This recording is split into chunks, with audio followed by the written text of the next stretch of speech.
फरमाइश बा दो लाइन कुछ सुना दे खाली हमार अंजनी भैया खिसिया तेरे वहां के मर्जी के खिलाफ हम कुछ ना कहे। अच्छा ठीक बा भैया दो लाइन 5 मिनट सुनी ना भैया बस खिसियाई मत काहे खिसिया तो बानी जान लेब का बोलिए भैया पराग लेब का अंजनी भैया 5 मिनट बस रौरा से तो जल्दी भेटे ना गेला भेटो भइल बा तना जल्दी भागे के छोट भाई का 5 से 7 मिनट छोट भाई का कहे के बा कोना भाव में एगो लाइन हम सुनाई ओकरा बाद एगो प्यारा भाई मोहन भैया गई है एगो लाइन एगो अंजनी भैया एगो भाई गई है ओकरा बाद हम खुदे बंद करवा दे 2 लाइन जरा वो गा दीजिए जुल्फ से चेहरा लाइव के होते शिव भैया शिव तिवारी भी है सारी जी हमें तू तो तिवारी हो गई सब तिवारी कहे के बा कोना भाव में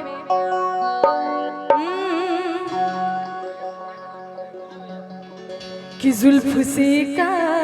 है चेहरा और छुपावेल तू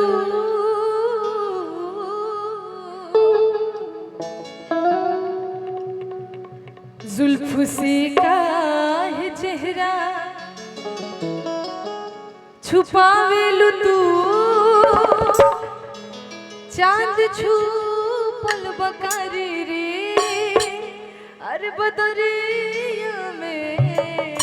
क्या बात है कि जुल्फ से का है चेहरा इसमें बजाना नहीं है भैया खाली हम ऐसे सुना रहे कि जुल्फ से का है चेहरा छुपावे दो तू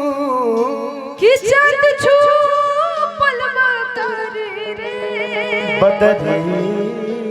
बदरिया में कि नैना तुहरो शराबी बा प्यार भरल गजब लचक तुहरी कमरिया में की गर्दन रूप तुहरा नसावर गजब गोरमा गजब गोरबा कि तुहर जुल्मी जवानी गोरी पूरे पूरबा क्या बात है कि गर्दन तुहरो सुराहीबा ई गाना हमार पिताजी के लिखल है विजय बैरागी जी के प्यार भरल कहियो अरे आ जाई तू हमारी अटरिया में कि जुल्फ से का है चेहरा लेकिन इतना कह के थैंक यू आई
जी जन बाड़े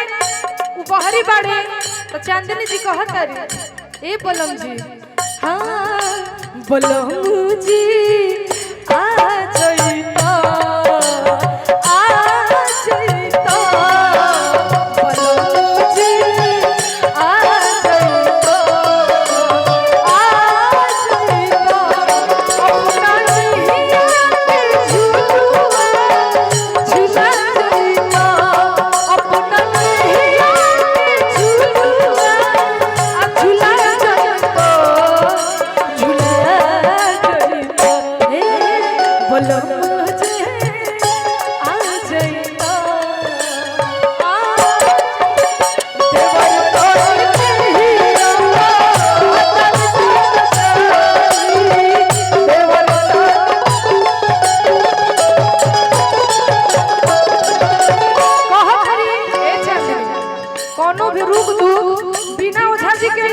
आ ओझा जी के सोझा सभे ना आवेला सुनत रो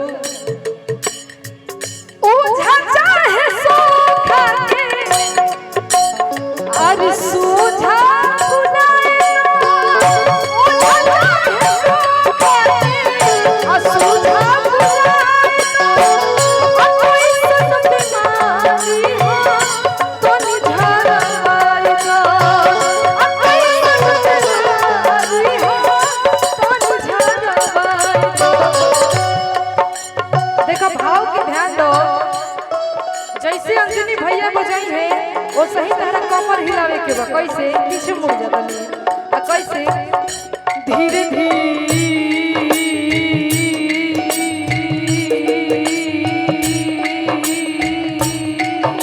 धीरे दीपा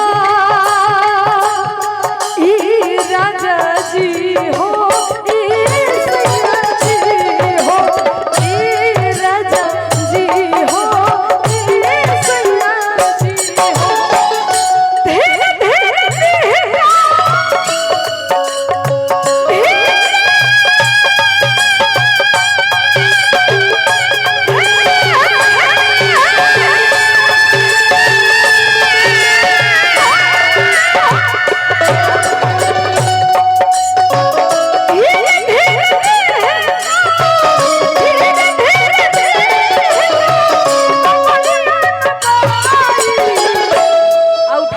अंजनी भैया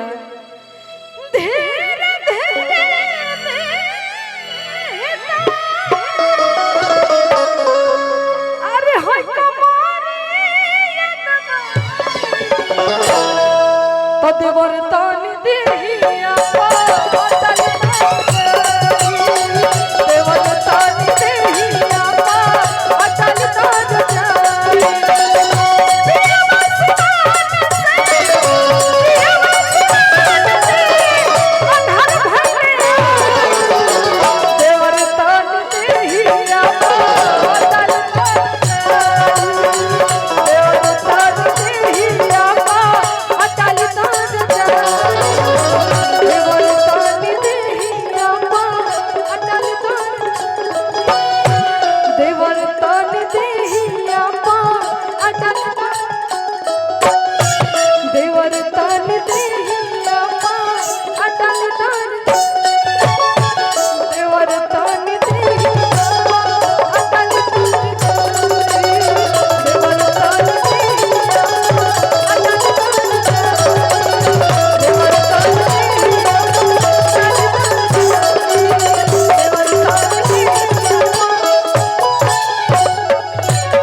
अगर अच्छा लागल हो तो ताली की उम्मीद चाहो भैया हो क्या बात है।